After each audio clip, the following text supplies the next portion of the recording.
ఐజా గుమ్మడిదల గడ్డపోతార మున్సిపాలిటీలో కూడా ఇప్పటికే బీఆర్ఎస్ పార్టీ కైవసం చేసుకుంది. ఐజా 20 వార్డుల్లో 14 వార్డుల్లో బీఆర్ఎస్, 6 వార్డుల్లో కాంగ్రెస్. గడ్డపోతారానికి సంబంధించి 18లో 14 బీఆర్ఎస్, 3 కాంగ్రెస్, 1 ఇతరులు కైవసం చేసుకున్నారు. ఇక గుమ్మడిదలలో 22లో 14 BRS, 4 Congress, 2 BJP. So sir, coming back to you, KTR ఇలాకాలో కారు జోరు కనబడుతోంది. సిరిసిల్లలో ఆ ఇంపాక్ట్ ఉంది. సిరిసిల్ల వేములవాడ ప్రభావంతో పాటుగా మెదక్ సంబంధించిన అప్డేట్స్ చూసాం. సో సిరిసిల్లలో కాంగ్రెస్ పార్టీ ప్రచారంలో కానీ కేటీఆర్ని ట్యాకిల్ చేయడం కానీ ఫెయిల్ అయింది అనుకోవాలా? యా, డెఫినెట్గా నిజానికి అదొక కంచుకోట.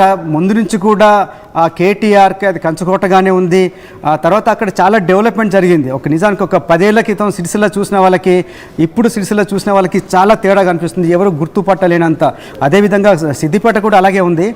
అక్కడ జరిగిన అభివృద్ధి కార్యక్రమాల వల్ల అక్కడ కేటీఆర్ అక్కడ తిరుగులేని నాయకుడిగా అయితే అక్కడ ఎదిగారు, ఎస్టాబ్లిష్ అయ్యారు. కేవలం నేను ఇంతకుముందు చెప్పాను, సిరిసిల్ల నుంచి వేములవాడ కేవలం 10 కిలోమీటర్ల దూరమే ఉంటుంది. ఆ ప్రభావం ఖచ్చితంగా బీఆర్ఎస్ పైన ఉంది, ఆ బీఆర్ఎస్కి అనుకూలంగా మారింది.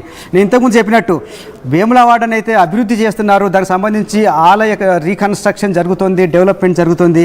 కానీ ఈ క్రమంలో కొన్ని వేలాది గృహాలను, వేలాది దుకాణ సముదాయాల్ని మెయిన్ రోడ్ నుంచి తరలించారు. కానీ వారికి సరైన రీహాబిలిటేషన్ కానీ సరైన నష్టపరిహారం ఇవ్వకపోవడం అనేది కాంగ్రెస్కి చాలా నెగిటివ్గా మారింది. ఈ విషయంలో ఆది శ్రీనివాస్ చాలా ప్రయత్నం చేశారు. తన వ్యక్తిగతంగా హామీ ఇచ్చిన, అండగా నిలబడతానని మాట ఇచ్చిన, ప్రజలు మాత్రం దాన్ని విశ్వసించినట్టు కనిపించడం లేదు. ఈ విషయంలో కేటీఆర్ సక్సెస్ అయ్యారు. తర్వాత సిరిసిల్లకి ఎప్పుడు వెళ్ళినా కూడా పెద్ద సంఖ్యలో వేములవాడ నుంచి కూడా ప్రజలు సిరిసిల్లకి వెళ్తుంటారు. సిరిసిల్లకి వెళ్ళిన చాలాసార్లు కేటీఆర్ వేములవాడకి వెళ్ళి నేను దత్త తీసుకుంటాను, నియోజకవర్గం వేరైనా సరే రేపు వేములవాడ బాధ్యత నేను తీసుకుంటాను, మేము అధికారంలోకి వచ్చిన తర్వాత వీళ్లకు రెట్టింపు నష్టపరిహారం మేము చెల్లిస్తామని కేటీఆర్ కానీ బీఆర్ఎస్ నాయకులు గట్టి హామీ ఇచ్చి ప్రజలు నమ్మించగలిగారు. ఆ ప్రభావం ఇప్పుడు ఈ మున్సిపల్ ఎన్నికల ఫలితాల్లో స్పష్టంగా కనిపిస్తుంది. మనం కూడా చెప్పాం, మొత్తం వేములవాడలో 28 మున్సిపాలిటీలు ఉంటే బీఆర్ఎస్కి 12 దాకా. ఒక బ్రేకింగ్ వస్తుంది సార్. సో గద్వాల జిల్లాకు సంబంధించి ఇందాకే మనం కొత్త ప్రభాకర్ రెడ్డితో మాట్లాడుతూ మౌలిక అడిగినట్టుగా కవిత ప్రభావం ఏదైనా ఉందా అని అంటే లేదు అన్నారు. సో ఇక్కడ ఇంట్రెస్టింగ్గా గద్వాల జిల్లా వడ్డేపల్లి మున్సిపాలిటీలో 10 స్థానాలకు గాను 8 స్థానాలు ఆల్ ఇండియా ఫార్వర్డ్ బ్లాక్ గెలుచుకుంది. అంటే కవిత మద్దతుతో ఆల్ ఇండియా ఫార్వర్డ్ బ్లాక్ టికెట్లు అక్కడ జారీ చేస్తే ఆల్ ఇండియా ఫార్వర్డ్ బ్లాక్ 10 స్థానాలకు 8 స్థానాలు గెలుచుకుంది. కాంగ్రెస్ 1, బీఆర్ఎస్ 1 గెలుచుకున్నాయి. సో అంటే ఆల్మోస్ట్ వడ్డేపల్లి మొత్తం All India Forward Bloc municipal చైర్మన్ని కైవసం చేసుకోబోతోంది. అనూహ్యంగా ఆల్ ఇండియా ఫార్వర్డ్ బ్లాక్ అనేది ఒక జాతీయ పార్టీ. ఆ రోజు నేతాజీ సుభాష్ చంద్రబోస్ గారు ఆయన పెట్టినటువంటి పార్టీ సింహం గుర్తు. సో కేవలం 1-2 చోట్ల మాత్రమే దీని ప్రభావం ఉండేది. సో గతంలో 2018 మున్సిపాలిటీ అసెంబ్లీ ఎన్నికల్లో రామకొండ నుంచి కోరకండ చంద్ర ఒకరు ఎమ్మెల్యే గెలుపొందితే అటు వైరా నుంచి ఇంకొకరు గెలుపొందారు. సో 2 నియోజకవర్గాల్లో ఆల్ ఇండియా ఫార్వర్డ్ బ్లాక్ తమ సత్తాను చాటింది. ఆ తర్వాత దీనికి ప్రభావం పెరిగింది. స్థానిక ఎన్నికల్లో ఆల్ ఇండియా ఫార్వర్డ్ బ్లాక్ టికెట్ల కోసం వేటాడుతూ ఉంటారు.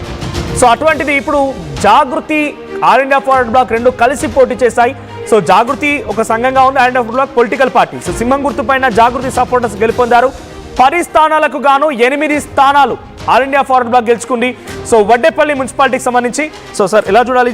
జాగృతి పార్టీ పెట్టకమునిపే కొంత ఖాతా తెరిచింది అనుకోవాలా? పార్టీ లేకుండానే ఈ స్థాయిలో ప్రాబల్యం చూపించింది అనుకోవాలా? అయితే మనం టెక్నికల్గా అయితే ఈ విజయాన్ని జాగృతికి అంటగట్టలేము, వాళ్ళకి అట్రిబ్యూట్ చేయలేం. కానీ ఖచ్చితంగా ఆల్ ఇండియా ఫార్వర్డ్ బ్లాక్ చాలామంది వివిధ పార్టీల్లో టికెట్లు రాని వాళ్ళందరూ, లేదంటే ఒక స్పెసిఫిక్ మాకు సింబల్ కావాలి, ఎందుకంటే ఒక ఇండిపెండెంట్గా పోటీ చేసినప్పుడు రకరకాల గుర్తులు వస్తుంటాయి. కానీ All India Forward Bloc ticket పైన పోటీ చేసే వాళ్ళందరికీ సింహం గుర్తు వస్తుంది కాబట్టి దానికోసం చాలా డిమాండ్ ఉంటుంది.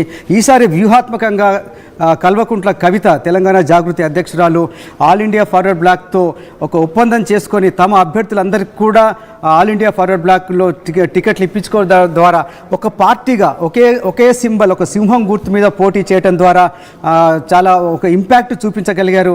మన టెక్నికల్గా ఈ తెలంగాణ జాగృతి విజయం చెప్పకపోయినా కూడా స్థానికంగా ఉండే నాయకులందరూ కూడా, ఎవరైతే మెజారిటీ దాంట్లో గెలిచిన వాళ్ళందరూ తెలంగాణ జాగృతిలో చాలా యాక్టివ్గా ఉన్న నాయకులు వాళ్ళందరూ కూడా. అది కాకుండా ఇక్కడ నిజానికి కాంగ్రెస్, బీఆర్ఎస్ మనం వాళ్ళ ఓటమిని, వాళ్ళ ఫెయిల్యూర్ని కూడా చూడాలి.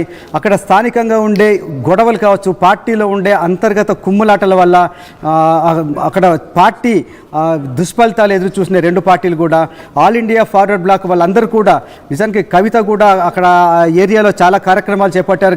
గతంలో బతుకమ్మ సంబరాలు కావచ్చు, లేదంటే ఈ మధ్య కాలంలో కూడా వరంగల్ జిల్లాకు చాలాసార్లు వెళ్ళి పార్టీ కార్యక్రమాలను అక్కడ నిర్వహించారు. అక్కడ ఆ పార్టీకి సంబంధించి చాలామంది కార్యకర్తల్ని ఏకం చేసి అక్కడ అందరి నాయకుల తరపున ప్రచారం చేయడం జరిగింది.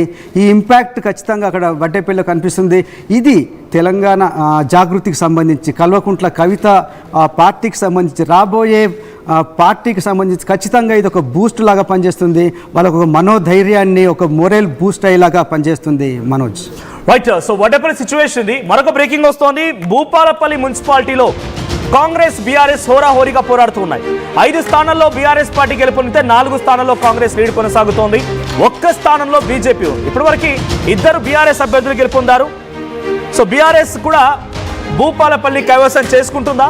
సో ఉమ్మడి వరంగల్కి సంబంధించినటువంటి బీఆర్ఎస్ పార్టీ అక్కడ కొంత భూపాలపల్లి కైవసం చేసుకుంటే కానీ డెఫినెట్గా ఒక షాక్ అనే చెప్పాలి.